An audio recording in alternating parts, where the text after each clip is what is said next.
नमस्ते एवरीबॉडी। मैं आज वापस से फोटोसिंथेसिस के ऊपर एक नया लेक्चर लेके आया हूँ। उसमें हम पढ़ेंगे प्रोडक्शन ऑफ एसिड पावर या स्वांगीकारी ऊर्जा का निर्माण।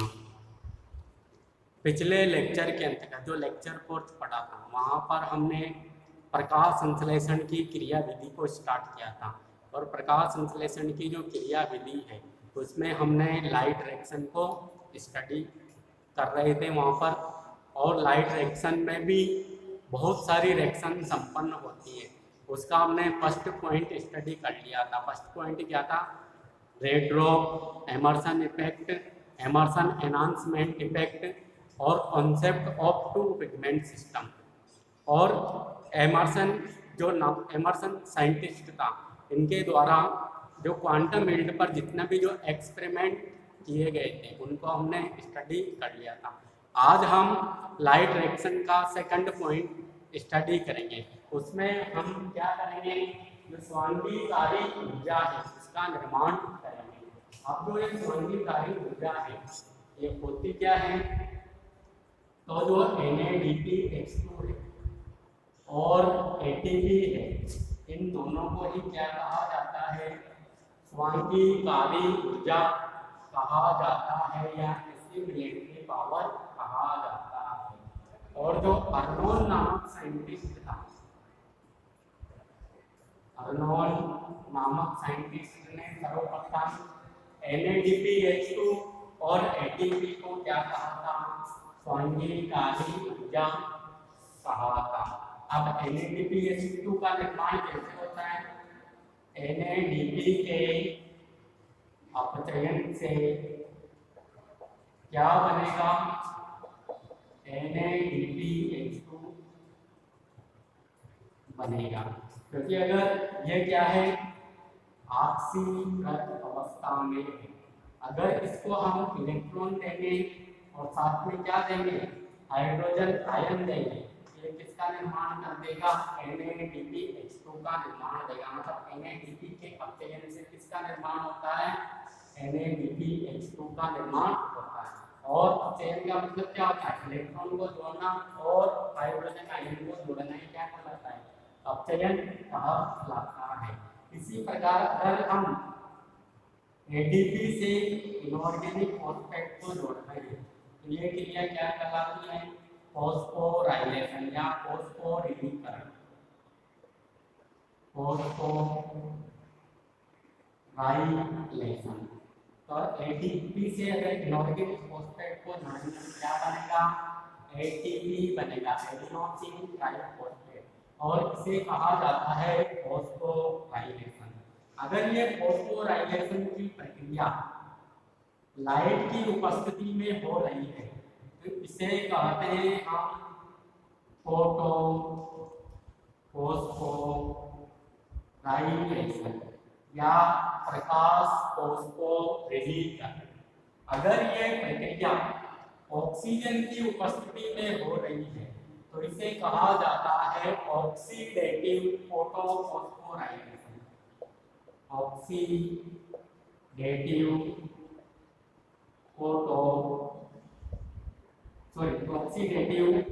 फॉस्फोराइलेशन। Oxidative phosphorylation. तो दोबारा से देखना, अर्नोल्ड नामक साइंटिस्ट ने NADPH2 और ATP के लिए स्वांगीकारी ऊर्जा शब्द का या एसिमिलेटरी पावर शब्द का यूज किया था। NADPH2 का निर्माण कैसे होता है? NADP के अपचयन से NADPH2 का निर्माण होता है। उसी प्रकार ADP के साथ अगर इनऑर्गेनिक फॉस्फेट जोड़ते हैं तो उससे क्या बनेगा? ATP बनेगा और इस प्रक्रिया को कहा जाता है फॉस्फोराइलेशन। अगर ये फॉस्फोराइलेशन की प्रक्रिया लाइट की उपस्थिति में हो रही है जिसे क्या कहेंगे हम? फोटोफॉस्फोराइलेशन। अगर फॉस्फोराइलेशन की प्रक्रिया ऑक्सीजन की उपस्थिति में हो रही है जिसे क्या कहेंगे? Oxidative phosphorylation. और जो ये फोटोफॉस्फोराइलेशन होता है ये ओनली किसमें पाया जाता है? ग्रीन प्लांट्स में पाया जाता है, क्योंकि ग्रीन प्लांट्स या जो क्लोरोफिल युक्त कोशिका है उसमें ही यह एबिलिटी है कि वह लाइट को अवशोषित करके किसका निर्माण करते हैं, एटीपी का निर्माण करते हैं। जबकि जो परपोषी जीव होते हैं उनमें एटीपी निर्माण की केवल कौन सी प्रक्रिया पाई जाती है, ऑक्सीडेटिव फॉस्फोराइलेशन, या इसे हम रेस्पिरेशन भी कहा सकते हैं। रेस्पिरेशन के द्वारा ही ये क्या प्रोड्यूस कर सकते हैं, एटीपी को प्रोड्यूस कर सकते हैं श्वसन के द्वारा। श्वसन में क्या होगा, तो ग्लूकोज है उसका ऑक्सीजन की उपस्थिति में क्या होगा, विघटन होगा, जिसके कारण CO2 बनेगी, कुछ मात्रा में वाटर बनेगा और क्या बनेगी, ऊर्जा बनेगी, जो किस रूप में होगी, एटीपी के रूप में। तो एटीपी का निर्माण दो प्रक्रियाओं के द्वारा होता है। एक तो फोटोफॉस्फोराइलेशन के द्वारा जहां पर लाइट की जरूरत है, और लाइट के द्वारा एटीपी का निर्माण केवल हरे पादपों में या क्लोरोफिल युक्त कोशिका में ही किया जाता है।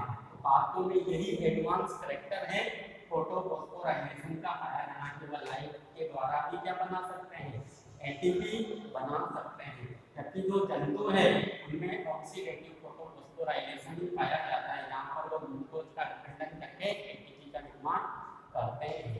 अब हमें पादपों के अंदर क्या करना है, स्वांगीकारी ऊर्जा का निर्माण करना है।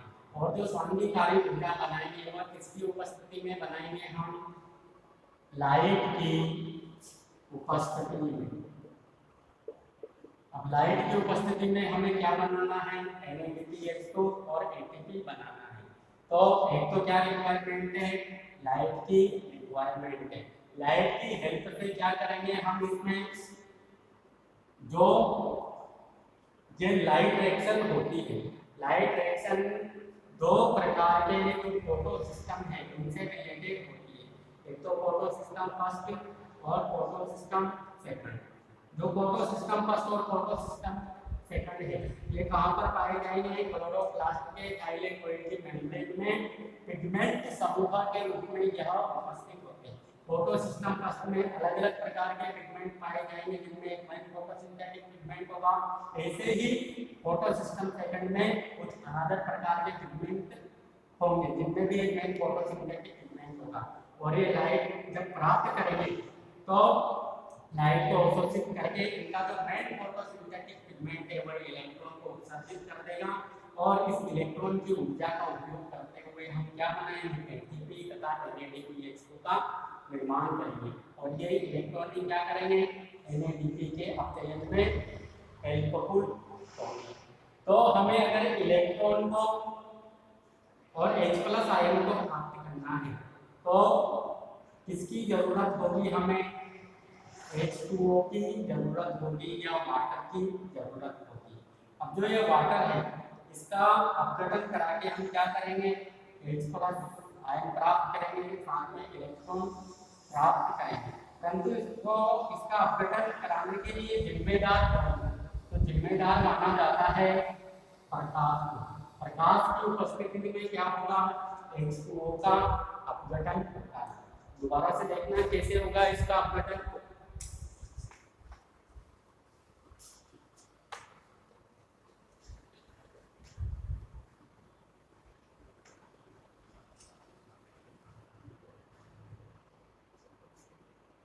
अब जो ये H2 है ये लाइट की उपस्थिति में क्या होगा, गठित होगा, जिसके कारण क्या बनेंगे, H+ आयन बनेंगे और हाइड्रोक्साइल आयन बनेंगे।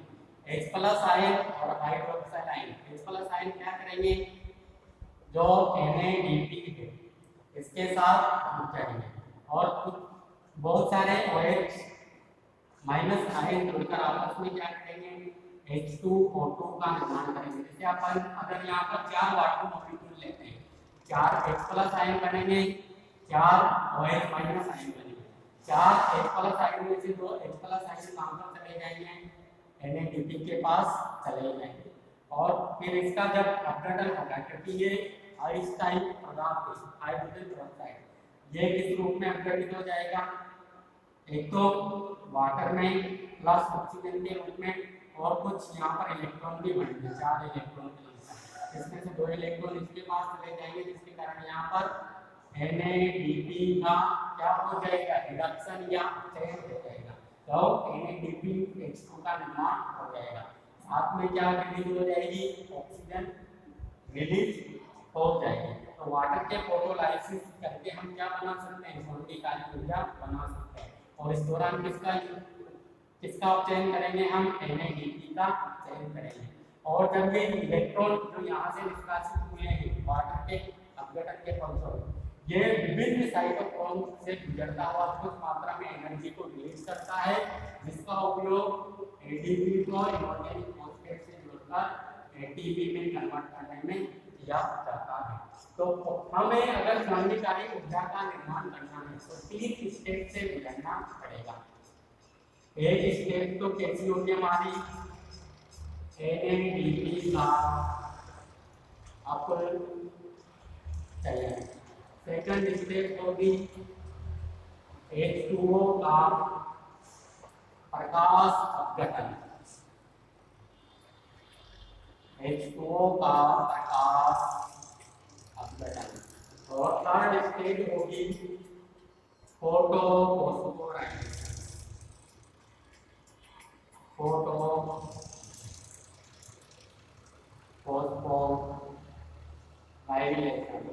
तो जो ये तीनों ही स्टेप हैं ये आपस में एक दूसरे से कनेक्ट हैं, इन तीनों को ही हमें एक साथ समझना होगा।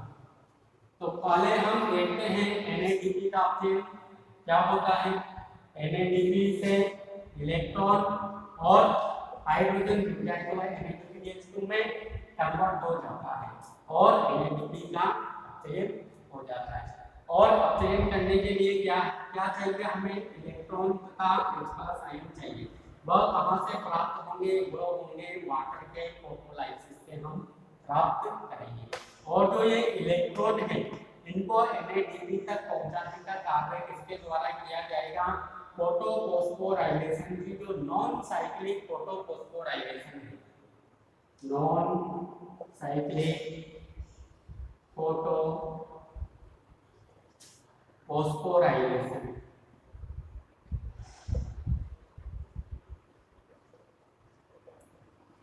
इस नॉन साइक्लिक फोटोफॉस्फोराइलेशन की जो ये चेन है इसके द्वारा इलेक्ट्रॉन को कहां तक पहुंचाया जाएगा, NADP तक पहुंचाया जाएगा। और वाटर के फोटोलाइसिस से जो H+ आयन है वो इसके साथ जुड़ जाएंगे, इलेक्ट्रॉन भी जुड़ जाएंगे, जिससे NADP का अपचयन हो जाएगा। और वाटर के फोटोलाइसिस की हमें इसके अपचयन के लिए जरूरत है। और ये फोटोफॉस्फोराइलेशन जो प्रोसेस है इसके द्वारा हम स्वर्णिकाली ऊर्जा का निर्माण कर सकते हैं। तो ये तीनों ही जो प्रोसेस है ये एक दूसरे से जुड़ी हुई है। तो पहले हम करते हैं H2O का फोटोलाइसिस। अब H2O का फोटोलाइसिस के लिए पहले इसकी क्या करेंगे, हम डेफिनेशन लिखेंगे। तो डेफिनेशन क्या है इसकी, हरे पाठों में प्रकाश संश्लेषण के दौरान, हरे पाठों में प्रकाश संश्लेषण के दौरान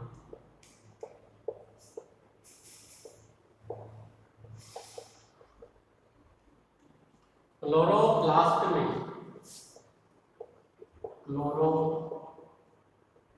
में लाइट की उपस्थिति में जल का होने वाला अपघटन ही, लाइट की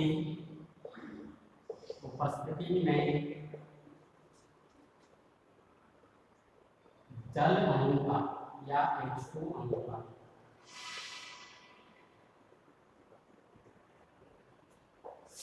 हाइड्रोजन तथा ऑक्सीजन में टूटना ही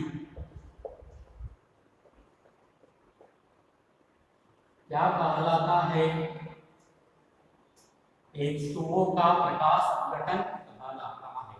ग्रीन प्लांट्स में प्रकाश संश्लेषण के दौरान, क्लोरोप्लास्ट में लाइट की उपस्थिति में या प्रकाश की उपस्थिति में जल के अणु का हाइड्रोजन तथा ऑक्सीजन में टूटना ही क्या कहलाता है, जल का प्रकाश अपघटन कहलाता है।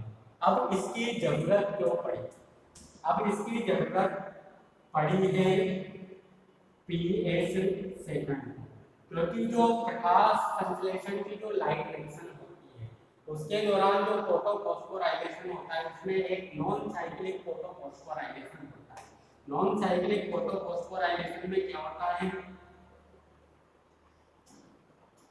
इसमें दोनों ही प्रकार के जो फोटो सिस्टम है वह कार्य करते हैं। तो फोटो सिस्टम सेकंड, एक फोटो सिस्टम फर्स्ट। अब जो ये फोटो सिस्टम सेकंड होता है इसमें भी विभिन्न प्रकार के क्लोरोफिल मॉलिक्यूल्स या फोटोसिंथेटिक पिगमेंट पाए जाते हैं, जिनमें से क्लोरोफिल एक 680 नैनोमीटर से कम, या हम बोल सकते हैं इसे P680, और कुछ सहायक पिगमेंट भी होंगे यहाँ पर। ये क्या करते हैं, जैसे ही लाइट एनर्जी आएगी, लाइट एनर्जी को अवशोषित करके इसका जो मेन फोटोसिंथेटिक पिगमेंट है वह सक्रिय होगा, इसके जो मॉलिक्यूल्स है या इसके जो परमाणु है उसके इलेक्ट्रॉन को ये उत्सर्जित कर देता है। क्योंकि आपने देखा होगा जब किसी भी लोहे की टेबल को अगर आप प्रकाश दोगे या लाइट दोगे तो वो गर्म जो हो जाती है, तो वह गर्म इसलिए हो जाती है क्योंकि उसके जो इलेक्ट्रॉन है, आयरन परमाणु के जो इलेक्ट्रॉन है वह उसकी निचली कक्षाओं से उसकी एक्साइटेड कक्षाओं में या उत्तेजित कक्षाओं में या उभरती कक्षाओं में चले जाते हैं। अब ये इलेक्ट्रॉन क्या है, यहाँ पर आते ही अनस्टेबल हो जाता है, इसी कारण ये वापस से नीचे की ओर आने का प्रयास करता है, और जैसे ही ये नीचे की ओर आएगा तो वह कुछ मात्रा में ऊर्जा को उत्सर्जित कर देता है, और ये ऊर्जा ही हमें जब टेबल को गर्म करते हैं तो ताप के रूप में या उष्मा के रूप में वहां पर मुक्त हुई दिखाई देती है। तो यही प्रोसेस को यहाँ पर फॉलो किया जाता है। जैसे ही लाइट क्लोरोफिल मॉलिक्यूल्स की आएगी, ये इसका इलेक्ट्रॉन उत्तेजित होकर एक्साइटेड स्टेट में चला जाता है। ग्राउंड स्टेट से, यही कौन सी स्टेज है इसकी, ग्राउंड स्टेट से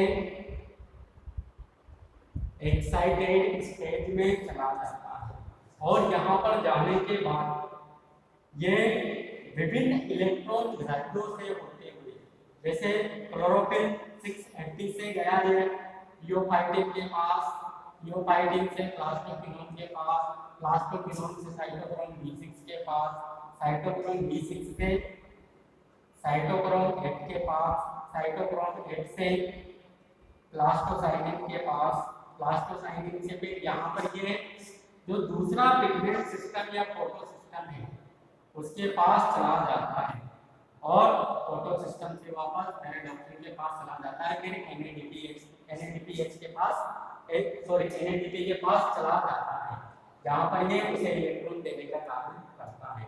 तो जैसे जैसे ये इलेक्ट्रॉन को हम लाइट देंगे, ये ग्राउंड स्टेट से एक्साइटेड स्टेट में चला जाता है और वापस नीचे की ओर आता है। इस दौरान कुछ मात्रा में क्या करता है, एनर्जी रिलीज करता है, और इसी एनर्जी का उपयोग करके हम एडीपी को इनऑर्गेनिक फॉस्फेट से जोड़कर क्या बना लेते हैं, एटीपी का फॉर्मेशन कर लेते हैं।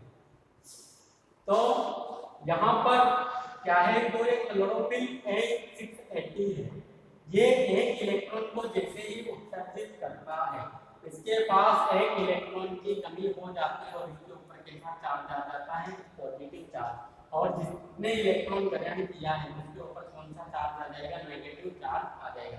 मतलब इसका तो क्या हो चुका है, यहाँ पर रिडक्शन, इलेक्ट्रॉन को ग्रहण करते ही इसका क्या हो चुका है, अपचयन, और इसका क्या हो चुका है, ऑक्सीकरण हो चुका है। अब ये क्या चाहेगा कि मैं वापस से इलेक्ट्रॉन लेना चाहता है, इलेक्ट्रॉन तो किसी और के पास चला गया, तो ये इलेक्ट्रॉन किससे आकर्षित करता है, जो ये PS सेकंड है, ये एक प्रोटीन के ऊपर उपस्थित होता है, जिसे कहा जाता है D1 प्रोटीन। क्योंकि ये जो PS सेकंड है ये कहाँ पर उपस्थित है, हमने पढ़ाई का लाइट रिएक्शन कहाँ पर संपन्न होती है, थाइलेकोइड की मेम्ब्रेन, जैसे ये कोई थाइलेकोइड है, और इसमें हमने पता है एक फॉस्फोलिपिड की क्या पाई जाती है, बाई लेयर पाई जाती है, जैसे हमारी मेम्ब्रेन होती है ना वैसे ही थाइलेकोइड की मेम्ब्रेन होती है। ये कौन सा वाला पोर्शन है, स्ट्रोमा वाला पोर्शन, जैसे ये पूरा एक क्लोरोप्लास्ट है, ये क्या है, पूरा ही क्लोरोप्लास्ट, ये इसका स्ट्रोमा वाला पोर्शन, और ये एक थाइलेकोइड मैंने यहाँ पर बना दिया है, और ये वाला जो थाइलेकोइड के अंदर का जो गुहिका है उसे क्या कहा जाता है, ल्यूमेन कहा जाता है। और जो मैंने यहाँ पर जो फोटोसिस्टम सेकंड और फोटोसिस्टम फर्स्ट बनाए हैं, ये कहाँ पर, थाइलेकोइड की मेम्ब्रेन में बसे हुए होते हैं।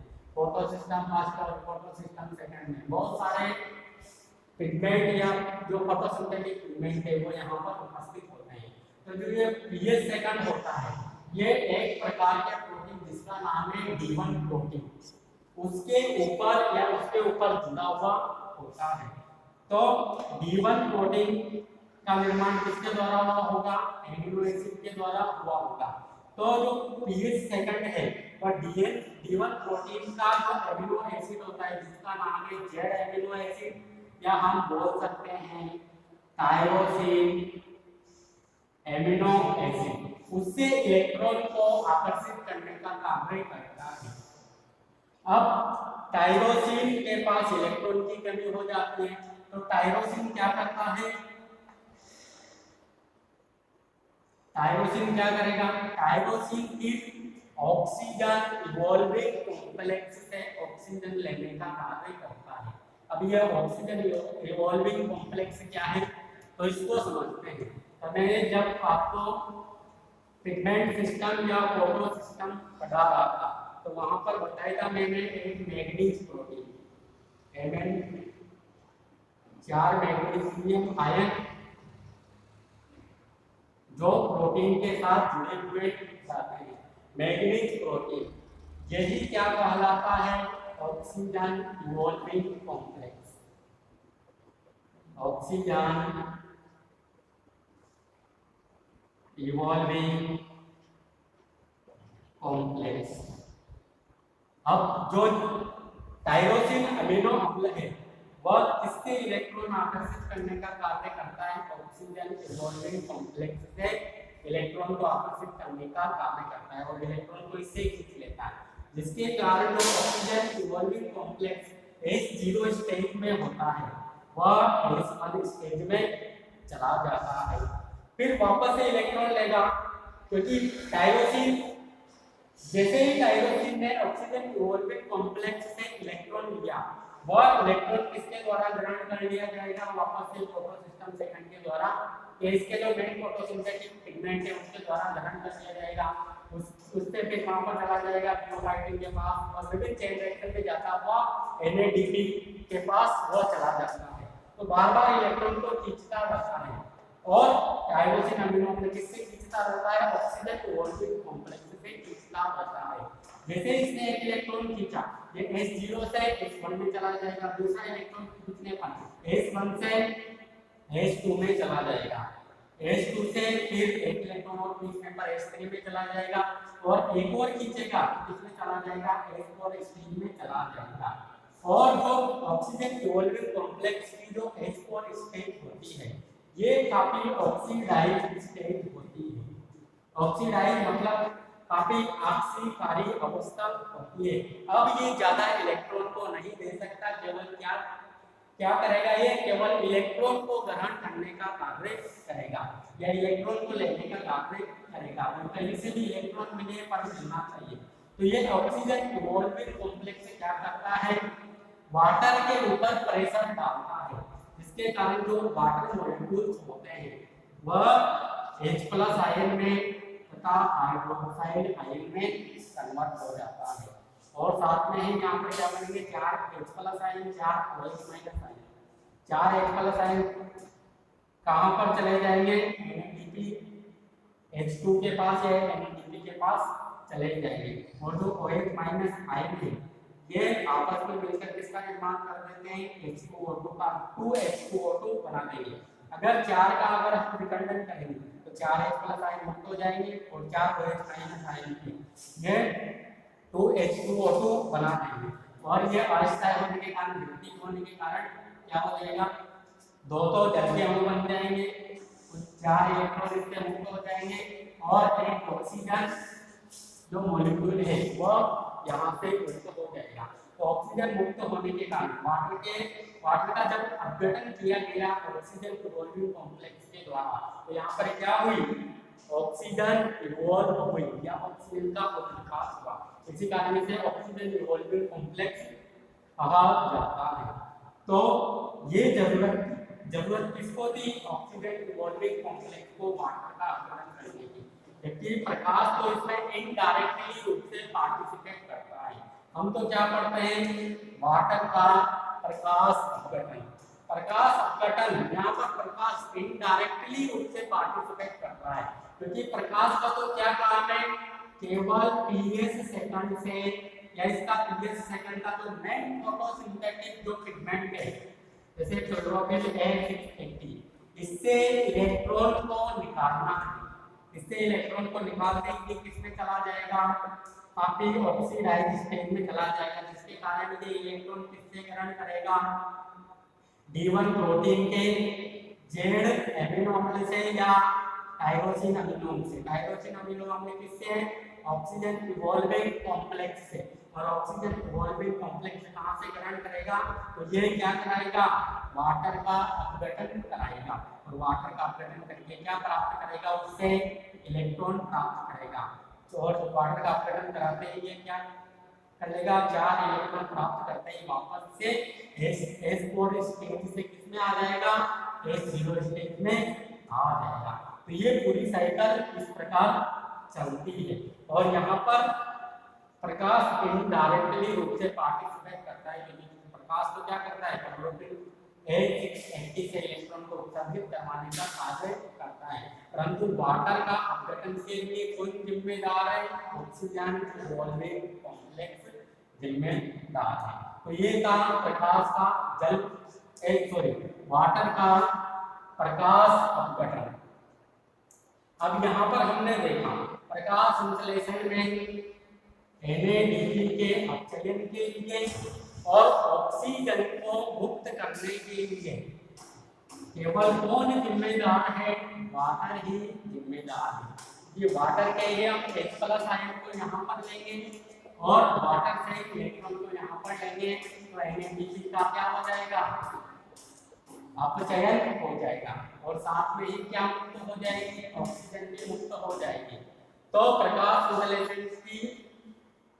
संश्लेषण में NADP के अपचयन के लिए और ऑक्सीजन के इवोल्यूशन के लिए कौन जिम्मेदार है, H2O जिम्मेदार है, क्योंकि इसके द्वारा ऑक्सीजन इवॉल्व होती है या ऑक्सीजन कहाँ से आती है, वाटर से ही आती है।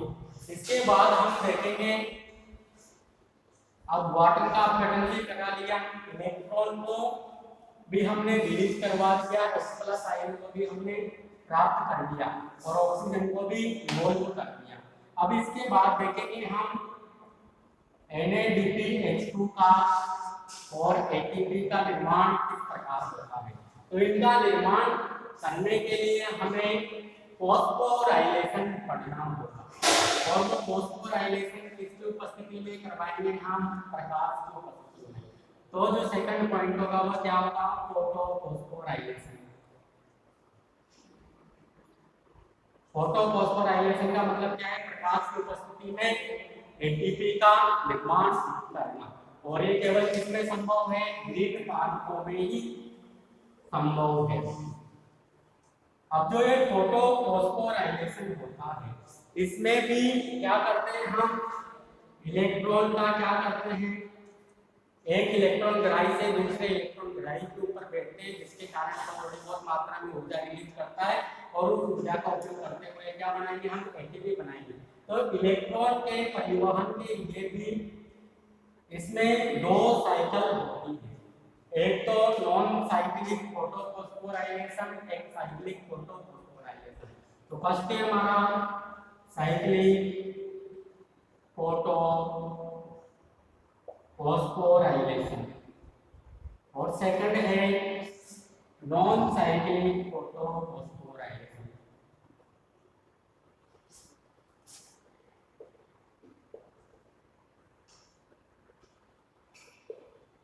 नॉन साइक्लिक फोटो अब इनमें क्या करना है, हमें इलेक्ट्रॉन का उत्सर्जन करवाना है।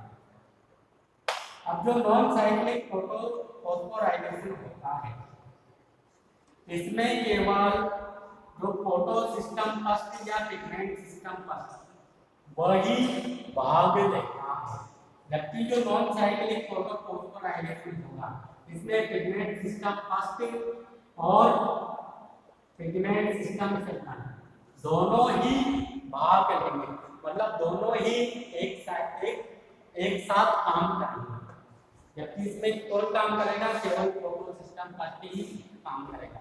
अब इसे हमने साइक्लिक क्यों कहा, क्योंकि इसमें फोटो सिस्टम फर्स्ट के जो मेन फोटोसिंथेटिक पिगमेंट है उससे उत्सर्जित होने वाला इलेक्ट्रॉन वापस से उसी के पास आ जाता है, इसी कारण इसे साइक्लिक फोटोफॉस्फोराइलेशन कहा जाता है।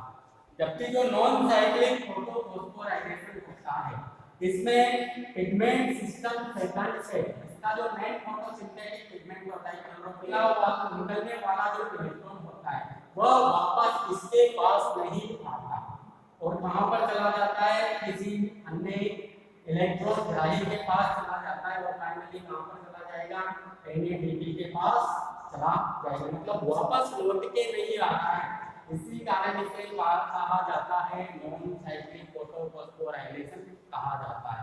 अब यहाँ से इलेक्ट्रॉन निकल गया, इसके इलेक्ट्रॉन की पूर्ति किसके द्वारा की जाएगी, इसमें इलेक्ट्रॉन की पूर्ति मैंने बताया था कि वाटर के द्वारा की जाएगी। तो जो नॉन साइक्लिक फोटोफॉस्फोराइलेशन होता है उसमें क्या होता है, जल का प्रकाशित अपघटन होता है, जबकि जो साइक्लिक फोटोफॉस्फोराइलेशन होता है वहां पर वाटर का अपघटन या जल का अपघटन नहीं होगा। इसमें हमें NADPH2 का निर्माण नहीं देखने को मिलेगा, जबकि इसमें क्या होता है, NADPH2 या NADP का अपचयन होता है। तो पहले पढ़ते हैं हम साइक्लिक फोटोफॉस्फोराइलेशन आ जाता है। जैसे ही इस पर लाइट आएगी विभिन्न प्रकार के साइड पिगमेंट के द्वारा इस लाइट एनर्जी को कैप्चर किया जाएगा और मेन फोटोसिंथेटिक पिगमेंट को प्रोवाइड कर दिया जाएगा। अब जैसे ही इसको लाइट एनर्जी मिलेगी, इसका जो इलेक्ट्रॉन है वह ग्राउंड स्टेट से कहां पर चला जाएगा, एक्साइटेड स्टेट में चला जाएगा और इस इलेक्ट्रॉन को ग्रहण करने का कार्य किसके द्वारा किया जाएगा, फेरेडोक्सिन के द्वारा किया जाएगा। अब जैसे ही फेरेडोक्सिन इस इलेक्ट्रॉन को ग्रहण करेगा तो ये कैसा हो जाएगा, रिड्यूस या अपचयित हो जाएगा, जिसमें क्लोरोफिल A680 का क्या हो जाएगा, ऑक्सीकरण हो जाएगा या ऑक्सीडाइज हो जाएगा।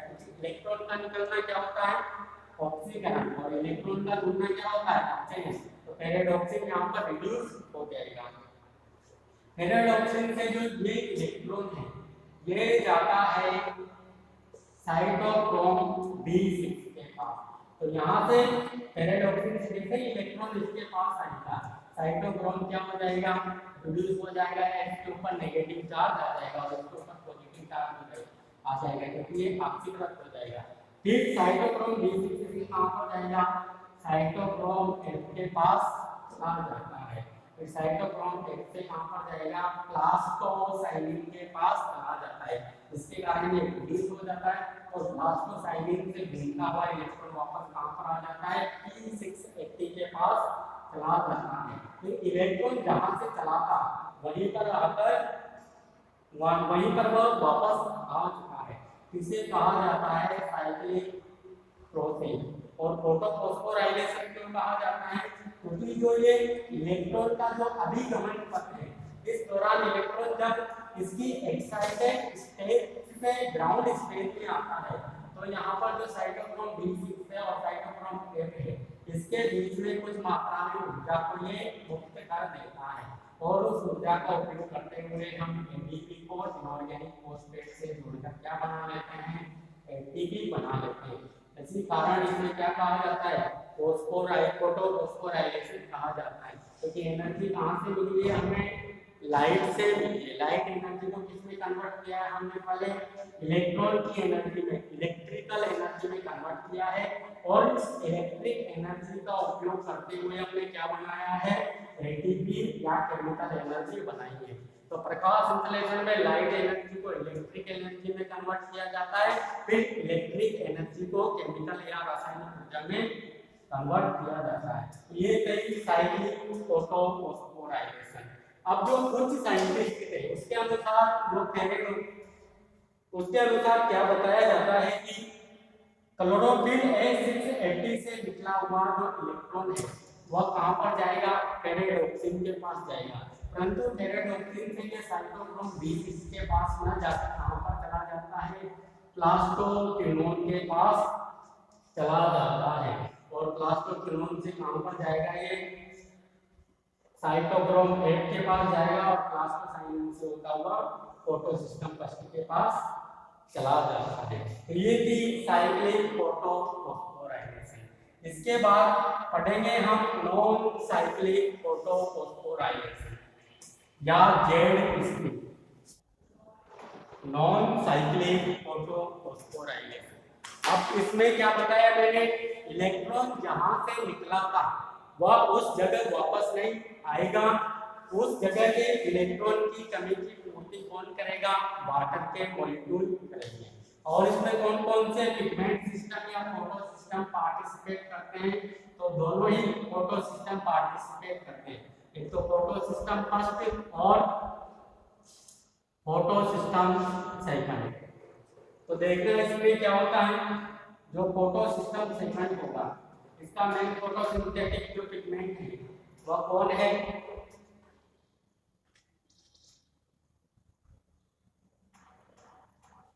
जो मेन फोटोसिंथेटिक पिगमेंट है वह PS सेकंड है और इसे क्या कहा जाता है, P680 भी कहा जाता है।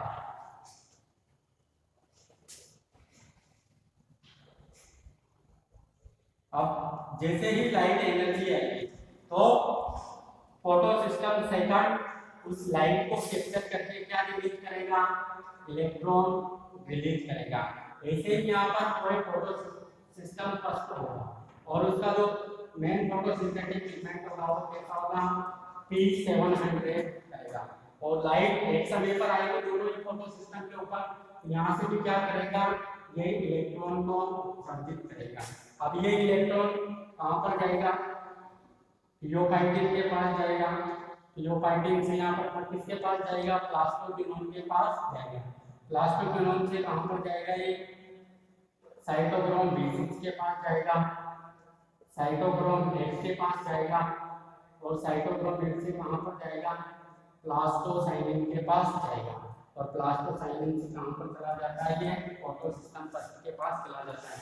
क्योंकि फोटो सिस्टम फर्स्ट पहले ही जैसे इसे लाइट एनर्जी को प्राप्त किया इसने अपना इलेक्ट्रॉन तो उत्सर्जित ही कर दिया, तो इसके पास क्या बचा था, पॉजिटिव चार्ज बचा था या इसकी ऑक्सीडाइज्ड स्टेट बची थी और ये इलेक्ट्रॉन को किससे ग्रहण कर रहा है, फोटो सिस्टम सेकंड से ग्रहण कर रहा है और ये इलेक्ट्रॉन किसको दे देता है, फेरेडोक्सिन को दे देता है और फेरेडोक्सिन इलेक्ट्रॉन को किसको देगा, NADP को देगा। किसकी उपस्थिति में, FNR की उपस्थिति में। फेरेडोक्सिन NADP रिडक्टेज एंजाइम की उपस्थिति में क्या करेगा, इसको 2 इलेक्ट्रॉन देगा और जैसे यहाँ पर वाटर का फोटोलाइसिस होगा तो यहाँ से ये H+ आयन है, ये H+ आयन इसके साथ जुड़कर यहाँ पर क्या बनाएंगे, NADPH2 का निर्माण कर देंगे या एक रिड्यूसिंग पावर अपचायक ऊर्जा का निर्माण कर देंगे। और यहाँ से जैसे ही इलेक्ट्रॉन निकला है इसमें इलेक्ट्रॉन का जो एक वैकेंट है वह खाली हो जाएगा और ये पॉजिटिव या ऑक्सीडाइज्ड स्टेट में आ जाएगा। ये इलेक्ट्रॉन किससे ग्रहण करेगा, Z टायरोसिन से ग्रहण करेगा। Z टायरोसिन किससे ग्रहण करेगा, ऑक्सीजन इवॉल्विंग कॉम्प्लेक्स से ग्रहण करेगा और ऑक्सीजन इवॉल्विंग कॉम्प्लेक्स से कितने तक इलेक्ट्रॉन प्रोवाइड करवा सकता है, केवल 4 इलेक्ट्रॉन प्रोवाइड करवा सकता है, उसके बाद फिर ये भी प्रोवाइड करवाने के लायक नहीं रहा। तो अभी ये किससे ग्रहण करेगा, ये करेगा वाटर का गठन करवाएगा और उससे इलेक्ट्रॉन को लेके इधर की ओर इलेक्ट्रॉन चलते रहेंगे और इलेक्ट्रॉन का एक साइक्लिक फ्लो बन जाएगा और NADPH2 का या रिड्यूसिंग पावर का निर्माण होकर चला जाएगा। अब जो ये फोटो जो नॉन साइक्लिक फोटोफॉस्फोराइलेशन है, इसे क्या कहा जाता है? जेड स्ट्रीम भी कहा जाता है। जेड स्ट्रीम क्यों कहा जाता है? क्योंकि जो ये संरचना बन रही है यहाँ पर वह जेड के समान बन रही है, इसी कारण से जेड स्ट्रीम भी कहा जाता है। नॉन साइक्लिक क्यों कहा जा रहा है? क्योंकि इलेक्ट्रॉन जहाँ से निकला था वह उस जगह वापस नहीं आ रहा है। उस जगह के इलेक्ट्रॉन की पूर्ति कौन कर रहा है? वाटर कर रहा है, या वाटर के अब्जॉर्प्शन के फलस्वरूप जो इलेक्ट्रॉन प्राप्त होंगे वह इसको दिए जाएंगे। तो ये थी नॉन साइक्लिक फोटोफॉस्फोराइलेशन। अब यहाँ पर क्या करना है? हमें NADPH2 का निर्माण तो कर ही दिया, अब ATP भी बनानी है। तो ATP का निर्माण कहाँ पर होता है? तो ATP का निर्माण जैसे जैसे ये इलेक्ट्रॉन ऊपर की एक्साइटेड स्टेज में चला गया, ये क्या करता है? धीरे धीरे नीचे की ओर क्या होगा? ग्राउंड स्टेज में आता है। अब धीरे धीरे क्या करेगा? थोड़ी बहुत मात्रा में एनर्जी को उत्सर्जित करेगा और इस एनर्जी का उपयोग करते हुए क्या बनाएंगे? हम ADP को इनऑर्गेनिक फॉस्फेट से जोड़कर ATP का निर्माण करते हैं।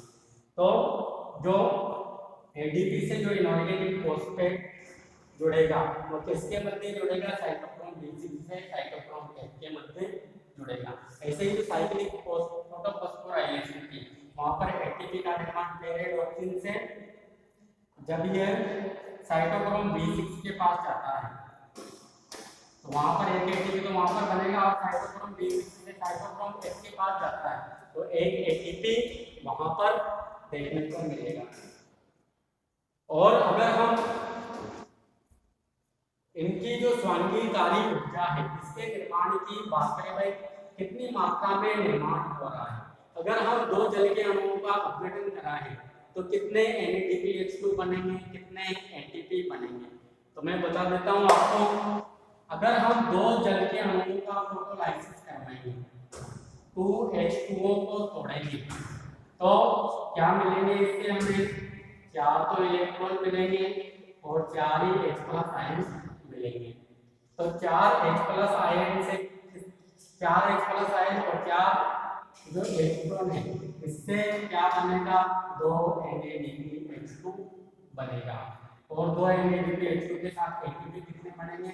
तो लगभग 3 ATP बनते हैं, या तो 2 या 3 ATP का निर्माण होता है। अगर दो जल के अणुओं का हम अपघटन कराएंगे तो 2 NADPH2 या 2 या 3 ATP बनेंगे। अगर हमने जो अभी नॉन साइक्लिक फोटोफॉस्फोराइलेशन पढ़ी उसको थोड़ा सा हम एडवांस करके समझते हैं, क्योंकि ये आपके लेवल का तो नहीं है, MSc लेवल का है या नेट लेवल का है, परंतु अगर इसको पढ़ लिया तो इसको आप आसानी से समझ सकते हैं। और इसमें एनर्जी का निर्माण किस प्रकार होता है या जो स्वांगीकारी ऊर्जा है वह किस प्रकार बनती है उसको भी हम यहाँ पर समझेंगे। तो जो नॉन साइक्लिक फोटोफॉस्फोराइलेशन है ये इसमें क्या होगा? पिगमेंट सिस्टम फर्स्ट और पिगमेंट सिस्टम सेकंड दोनों ही क्या करेंगे? यहाँ पर पार्टिसिपेट करेंगे, और दोनों से क्या होगा? इलेक्ट्रॉन का निष्कासित होगा। जैसे ये लाइट एनर्जी को प्राप्त करेंगे इनसे इलेक्ट्रॉन का निष्कासन होना शुरू हो जाएगा। तो पहले इसकी संरचना को समझते हैं। और ये पिगमेंट सिस्टम कहाँ पर प्रेजेंट होता है? थाइलेकोइड की मेम्ब्रेन पर प्रेजेंट होते हैं। ये थाइलेकोइड की मेम्ब्रेन है, ये हरित लवक का स्ट्रोमा वाला पोर्शन है, और ये नीचे वाला पोर्शन ल्यूमेन है। ये मेम्ब्रेन ऐसे है, नीचे भी क्या है? मेम्ब्रेन है, जो ल्यूमेन वाला पोर्शन है। अब इसकी मेम्ब्रेन में कौन कौन सी प्रकार की प्रोटीन पाई जाती है? तो एक तो पाई जाती है D1 प्रोटीन, ये जो बेलनाकार प्रोटीन है इसे कहा जाता है D1 प्रोटीन, और जो दूसरी बेलनाकार प्रोटीन है इसे कहा जाता है D2 प्रोटीन, और एक तीसरी प्रोटीन है यहाँ से ये वाली प्रोटीन जिसे कहा जाता है CP43 प्रोटीन। उसी प्रकार जो चौथी प्रकार की प्रोटीन है इसे कहा जाता है CP47 प्रोटीन। और ये जो दोनों ही प्रकार की प्रोटीन है, एक तो CP43 एंड CP47, ये एंटीना पिगमेंट की भांति कार्य करती है। अब जो ये D1 प्रोटीन है इसके ऊपर भी बहुत सारे पिगमेंट या प्रोटीन बची हुई जाती है, और जो पीएस सेकंड होता है या जिसे P6 एक्टिव कहा जाता है, वह भी D1 प्रोटीन के ऊपर या इसमें घसा हुआ पाया जाता है। और एक डिओपाइटिन प्रोटीन की इसी में मिलेगी आपको, एक प्लास्टोक्विनोन B इसी में ही मिलेगा D1 प्रोटीन में। अब जो D2 प्रोटीन है इसमें कौन सी प्रोटीन उपस्थित होती है, इसके ऊपर एक प्लास्टोक्विनोन A प्रोटीन या प्लास्टोक्विनोन A फैक्टर उपस्थित होता है। और जो ये D1 प्रोटीन है इससे यहाँ पर क्या जुड़ा हुआ रहता है, एक ऑक्सीजन इन्वॉल्विंग कॉम्प्लेक्स जुड़ा हुआ रहता है। इसमें 4 मैग्नीशियम आयन उपस्थित होते हैं जो प्रोटीन से बंधे हुए रहते हैं। और ये ऑक्सीजन इन्वॉल्विंग कॉम्प्लेक्स किससे जुड़ा हुआ रहता है, D1 प्रोटीन से जुड़ा हुआ रहता है। और ये ल्यूमेन वाला पोर्शन है, इसमें क्या पाए जाएंगे, बहुत सारे वाटर मॉलिक्यूल्स पाए जाएंगे। और इसके बाद यहाँ की बात करें तो यहाँ पर विभिन्न प्रकार के बहुत सारे जो प्लास्टोक्विनोन है वह यहाँ पर पड़े हुए रहते हैं, केवल लाइपोफिलिक नेचर के होते हैं। इसके पश्चात ये साइटोक्रोम प्रोटीन है जो साइटोक्रोम B6 और साइटोक्रोम S दो भागों में बटी हुई रहती है। और इसके ऊपर बहुत सारे प्रोटीनीय फैक्टर पाए जाते हैं, जैसे राइस के आयरन सल्फर, एक QP प्रकार की प्रोटीन 2N प्रोटीन QP, इस पर प्लास्टोक्विनोन BH2 आकर यहाँ पर जुड़ेगा, मतलब उसको स्थल प्रोवाइड करने का कार्य QP प्रोटीन के द्वारा किया जाता है। एक DL है मतलब low potential cytochrome, BH high potential cytochrome. इसके बाद फोटो सिस्टम फर्स्ट है और उससे बहुत सारी स्पिंडल जो प्रोटीन है वह जुड़ी हुई रहती है। और साइटोक्रोम B6 प्लास्टो और फोटो सिस्टम फर्स्ट के बीच में एक प्लास्टोसाइनिन पाया जाता है जो कि इनके मध्य कनेक्टिंग लिंक का कार्य करता है। और ये प्लास्टोसाइनिन कैसा है, वाटर सोल्यूबल, क्योंकि मेम्ब्रेन से जुड़ा हुआ है, मेम्ब्रेन के नीचे मतलब ल्यूमेन वाले पोर्शन में है, तो ये वाटर सोल्यूबल है। प्लास्टोक्विनोन कैसा है, केवल लाइपोफिलिक नेचर का है या लिपिड स्नेही नेचर का है। और ये जो सभी प्रकार की जो ये प्रोटीन है D1 D2 है, CP43 है, CP47 है, ये दोनों ही नेचर के, एक तो लाइपोफिलिक भी है, एक वाटर लविंग भी है या वाटर सोल्यूबल भी है। और जो ये फोटो सिस्टम फर्स्ट है इसके ऊपर A1 A0 प्रोटीन A1, फिर iron sulphur X, iron sulphur A, उसके बाद iron sulphur A, iron sulphur B और उसके बाद फेरेडॉक्सिन। और यहाँ पर एक एंजाइम होता है ferredoxin NADP reductase.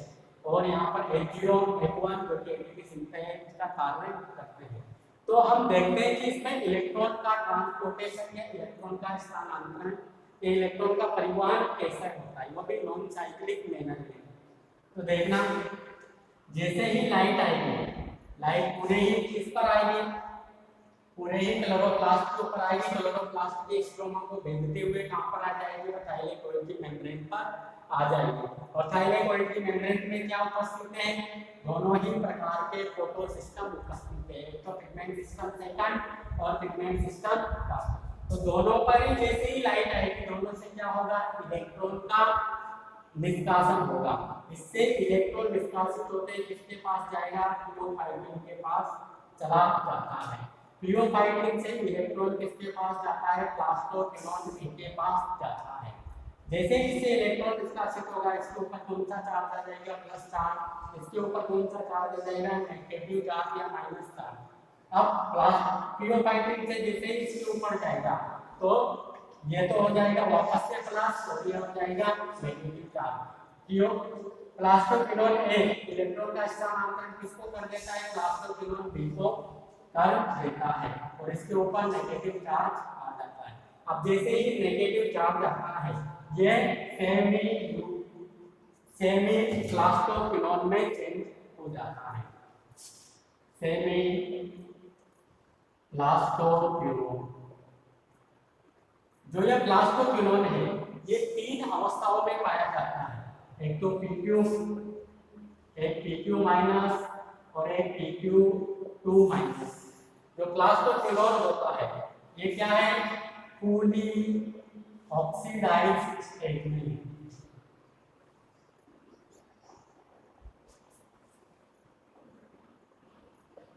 Fully oxidised stage में। जैसे ही इसने एक इलेक्ट्रॉन ग्रहण किया ये किसमें कन्वर्ट हो गया, सेमी प्लास्टोक्विनोन में कन्वर्ट हो गया। अगर एक और इलेक्ट्रॉन को ले लेता है यह तो कैसा हो जाता है, फुली रिड्यूस्ड स्टेज में जब आ जाता है।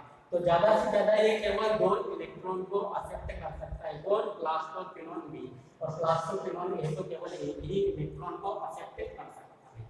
अब जो ये प्लास्टोक्विनोन बी है यह अपना जो इलेक्ट्रॉन है ये यहाँ से निकलकर कहाँ पर आ जाता है, इधर की ओर आ जाता है, और यहाँ पर किससे जुड़ने का कार्य करता है, यह क्यूपी प्रोटीन से जुड़ जाता है। और क्यूपी प्रोटीन से जुड़ने के पश्चात जो इसके पास 2 इलेक्ट्रॉन थे, क्योंकि 2 इलेक्ट्रॉन आ गए तो यह फुली रिड्यूस हो गया, और 2 इलेक्ट्रॉन में से एक इलेक्ट्रॉन को किसको स्थानांतरित कर देता है, ये राइस के आयरन सल्फर को स्थानांतरित कर देता है। और राइस के आयरन सल्फर आयरन सल्फर से ये इलेक्ट्रॉन प्लास्टोक्विनोन के पास, प्लास्टोक्विनोन से फोटोसिस्टम पट्टी के पास, और फोटोसिस्टम पट्टी पहले ही इलेक्ट्रॉन को निष्कासित कर चुका होता है, इसके कारण इसके ऊपर पॉजिटिव चार्ज उपस्थित होता है, और पॉजिटिव चार्ज के कारण ये प्लास्टोसाइनिन के इलेक्ट्रॉन को ये ग्रहण कर लेगा। फिर ये इलेक्ट्रॉन H0 के पास, H0 से A1 प्रोटीन के पास, A1 प्रोटीन से आयरन सल्फर X प्रोटीन के पास, फिर आयरन सल्फर A के पास, फिर आयरन सल्फर B के पास, फिर यहाँ से होता हुआ फेरोडेक्सिन के पास चला जाता है, फेरोडेक्सिन से कहाँ पर जाएगा, ये NADP के पास चला जाएगा, जहाँ पर ये इलेक्ट्रॉन को ग्रहण करके अपचयित हो जाता है। और अपचयित करवाने का कार्य एंजाइम के द्वारा किया जाता है। उस एंजाइम का नाम क्या है, पेरिडॉक्सी NADP रिडक्टेज एंजाइम या NADP रिडक्टेज एंजाइम। तो देखना यहाँ पर जैसे ही लाइट आई इलेक्ट्रॉन का निष्कासन कर दिया, और ये इलेक्ट्रॉन कहाँ पर चला गया, प्लास्टोक्विनोन के पास चला गया, जिसके कारण ये कैसे किसमें कन्वर्ट हो गया, फुली ऑक्सीडाइज्ड सेमी प्लास्टोक्विनोन में कन्वर्ट हो गया। और इसके बाद इलेक्ट्रॉन की कमी हो गई, ऑक्सीडाइज्ड स्टेज में आ गया। अब ये जो फोटोसिस्टम सेकंड है ये D1 प्रोटीन के किस पर उपस्थित है, D1 प्रोटीन पर उपस्थित है। तो D1 प्रोटीन के Z या टायरोसिन एमिनो अम्ल से इलेक्ट्रॉन लेने का कार्य करता है। जब ये Z या टायरोसिन से इलेक्ट्रॉन लेगा तो इसके ऊपर कौन सा चार्ज आ जाएगा, पॉजिटिव चार्ज आ जाएगा। जैसे इस पर पॉजिटिव चार्ज आएगा तो ये क्या करेगा, Z टायरोसिन इससे इलेक्ट्रॉन लेने से आकर्षित करेगा ऑक्सीजन इवॉल्विंग कॉम्प्लेक्स से, जिसके कारण ऑक्सीजन इवॉल्विंग कॉम्प्लेक्स जो H0 स्टेज में था वह H1 में आ जाएगा, और फिर ये इलेक्ट्रॉन का यहाँ से यहाँ तक स्थानांतरित कर देगा, जिसके कारण इस पर -2 चार्ज आ जाएगा, और यह प्लास्टोक्विनोन यहाँ से निकलकर कहाँ पर आ जाएगा, क्यूपी प्रोटीन के पास आ जाएगा। और क्यूपी प्रोटीन के पास आते ही जो यहाँ पर केवल -2 चार्ज था, जो -2 चार्ज होने के कारण जैसे ही यहाँ पर प्लास्टोक्विनोन -2 चार्ज यहाँ पर आया तो स्ट्रोमा में जो H+ आयन थे वह इससे आकर यहाँ पर जुड़ जाते हैं, इसके कारण PQBH2 का निर्माण हो जाएगा यहाँ पर, और PQBH2 का निर्माण होने के बाद ये क्यूपी प्रोटीन से जुड़ेगा, और क्यूपी प्रोटीन से जैसे ही ये जुड़ेगा ये H+ आयन है इनको तो ये लुमेन में स्थानांतरित कर देगा, और एक इलेक्ट्रॉन को तो राइस के आयरन सल्फर को दे देगा, और एक इलेक्ट्रॉन को पहले किसको देगा, Bl को, मतलब लो पोटेंशियल साइटोक्रोम को, फिर हाई पोटेंशियल साइटोक्रोम को, और फिर ये वापस से प्लास्टोक्विनोन को, यहाँ पर जो प्लास्टोक्विनोन पड़ेगा ये वापस से नेगेटिव चार्ज हो जाएंगे। अब जो यहाँ से जो इलेक्ट्रॉन था ये प्लास्टोसाइनिन के द्वारा टोटल सिस्टम फर्स्ट के पास और विभिन्न इलेक्ट्रॉन ग्राइंडिंग से होते हुए NADP को अपचयित करने का कार्य करेंगे।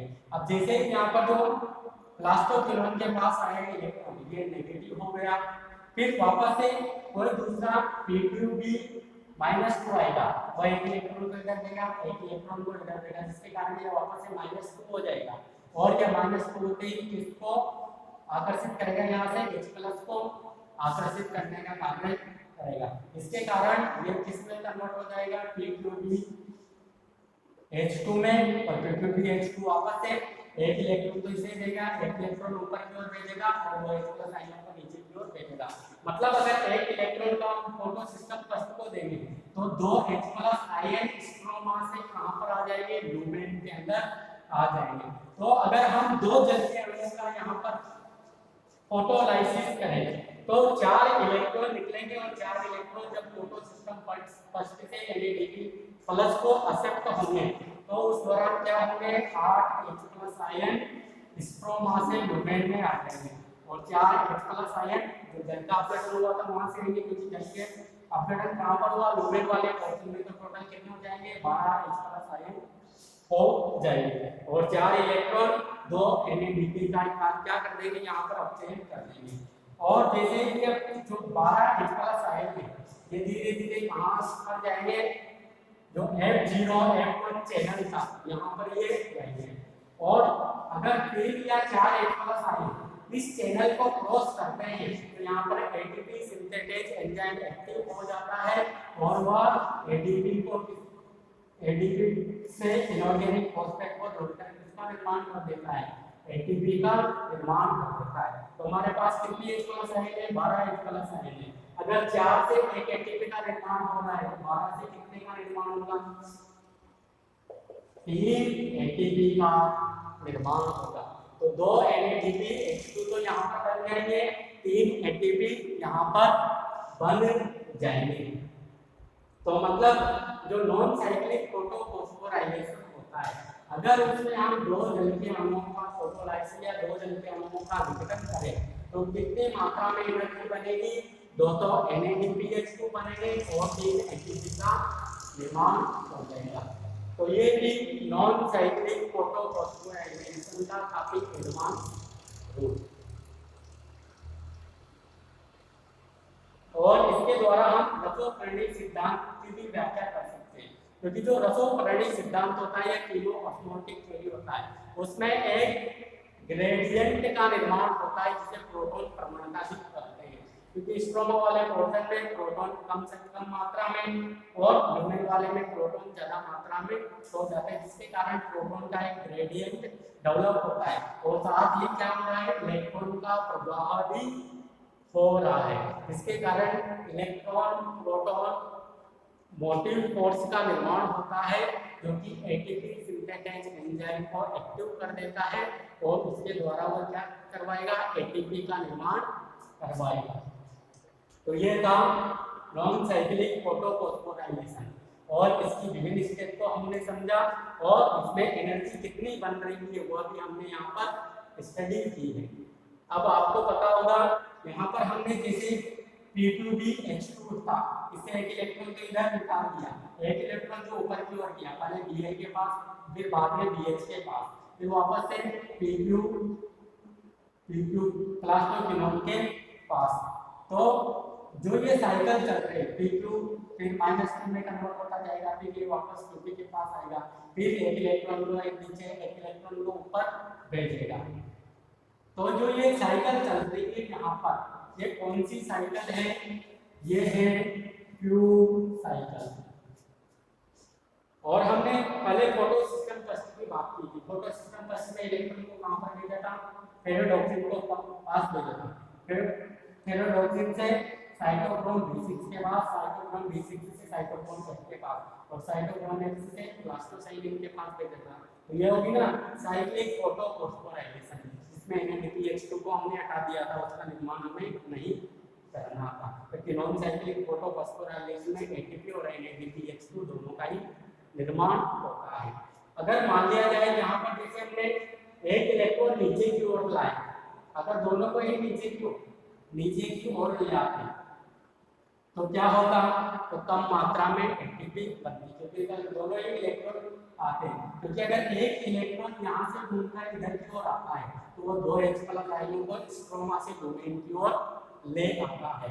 तो अगर दोनों को ही एक ही ओर भेज देते हैं तो यहाँ पर जितने 8 H प्लस आयन आए हैं, ये कितने ही आते हैं, केवल 4 ही H प्लस आयन आते हैं। तो 3 एटीपी की जगह हमें केवल 2 एटीपी ही मिलते हैं। तो ये एक प्रकार का अडैप्टेशन भी मान लीजिए जो ग्रीन प्लांट्स है। क्यू साइकिल का पाया जाना एक प्रकार का एडवांस फैक्टर है हायर प्लांट्स के अंतर्गत। अब इसके बाद हम डार्क रिएक्शन की स्टडी करेंगे।